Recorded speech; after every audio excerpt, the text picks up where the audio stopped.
Good evening, everyone. My name is Bobadilla, and I'm going to be performing a song called El Condor Pasa. It's a popular song from the Andes, where I was born in South America, and the songwriter actually, sorry, get close to that speaker. The songwriter actually was inspired to write the song when they went and visited a group of miners and found that the miners were working in very poor working conditions. Raise your hand here if you've ever had to work in bad conditions. Yeah. Or had a bad boss. Yeah. I think we can all relate. So these miners were working in very poor conditions, and this songwriter went to speak with them, and they told him that whenever they saw the condor fly over above, it would give them hope, the hope for freedom and the hope for their dreams. So I'm going to play this song.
This next part is the chorus, and during the chorus it really slows down, and whenever this part is played it always makes me think of the condor actually flying in the air.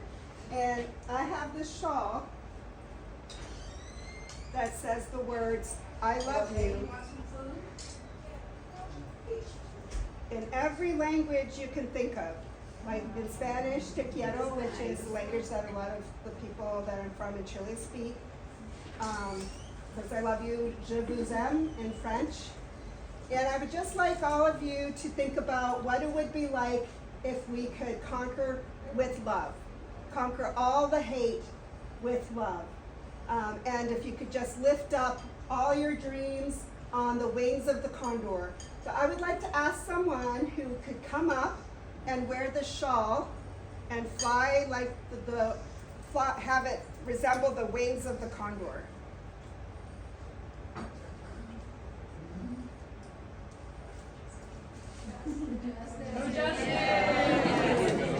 Yeah. Do something that we want to do. You can, He's ready. you can fly around so that people can see the words "I love you." There you go.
Mapuche flag, the indigenous tribe that I'm from. Thank you. Thank you, Julia. Okay, everybody give a round of applause for Julia and Justin. Oh, awesome. Okay. So before we begin, we're going to have Phil give us our Cass Indigenous Solidarity Statement, and then we will have someone, I think it's Justin, speak about Cass as well. So everybody give Phil a round of applause, please.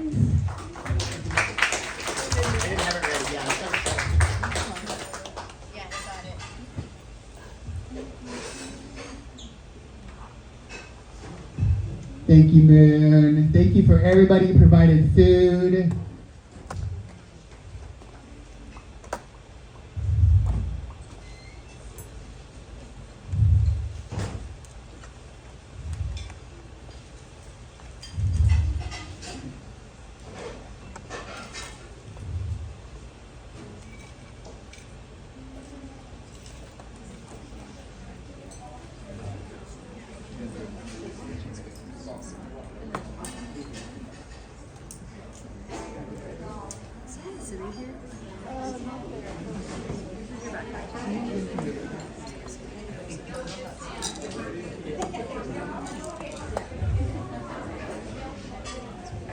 Okay, for our solidarity, Indigenous Solidarity Statement. We stand in solidarity with the Puyallup, Nisqually, Coastal Salish, and all Indigenous people. Indigenous people have stewarded these lands since the beginning of time immemorial and continue to do so this day. We uplift Indigenous voices within our community. We support national development for Indigenous people. We honor the multitudes of Indigenous identity, including queer, Two-Spirit, brown, and Black people. Many of their ancestors who were abducted and enslaved by a system that continues to this day under the 13th Amendment. We demand reparations. Yes, we demand an end to the ongoing genocides. We demand the return of land and natural resources. We cannot revitalize ecosystems worldwide without Indigenous sovereignty and climate justice from Puyallup to Palestine.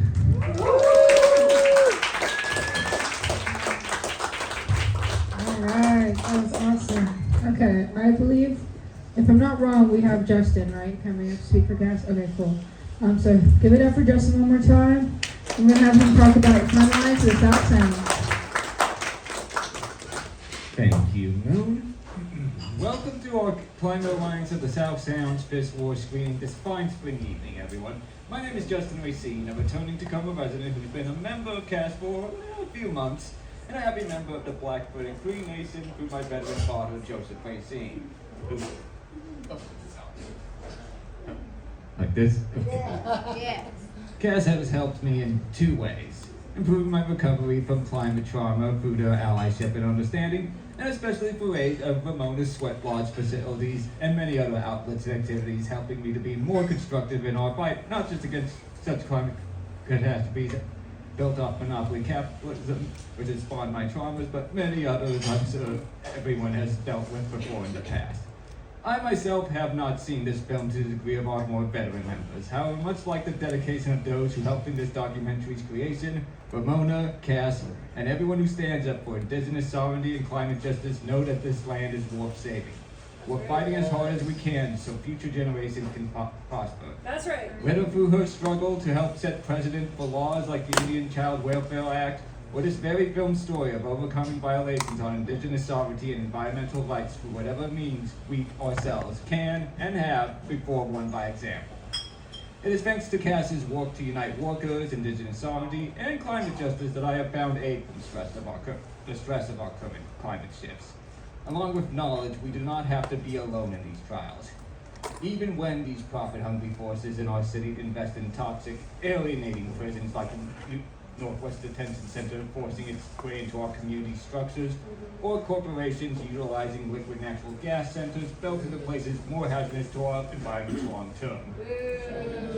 Just one known Puget Sound energy storage center is residing on a fault line which, if potentially compromised, could destroy countless plants and wildlife, even more so than the wildfires currently escalating each summer, which has only motivated me further to fight against the actions or lack thereof. That's right. My worst brunt of such blazes was felt in a Spokane wedding in early 2020 with air quality levels so hazardous and suffocating that, if not for the support of people within this organization, would have kept me more trapped and isolated in this world of traumas against our control. Our main goal, especially in CAS, is to make up for even the federal EPA's lack of climate conscious actions for a more legitimate, community-controlled climate commission. Unlike our current model, isn't nothing more than an advisory nudge towards actions. No, we need more proactive solutions for such things. One which makes an effort to work with indigenous communities like Ramona and the Puyallup Tribe towards actions that aid not just in a select few monopolizing interests, but the whole of our communities now, and potentially a win towards much larger climate and worker-driven initiatives further on. Just as she and other tribal groups have accomplished before in their fight for sovereignty and land protections desperately required now more than ever. And now, in honor of our fight for a better Earth, I would be remiss if I did not mention our next wonderful event for Earth Day on April 18th at 1 p.m., where we will march for our planet from 5715 Roberts Garden Drive to Dune Park. So if anyone would like to join in our actions for that greener tomorrow, let us know, and know you're not alone in our struggles. Liberate the people, liberate the planet. Liberate the people, liberate the planet. Thank you, and enjoy the show. Okay, we're a little ahead of time, so do we want to have a little break before we start?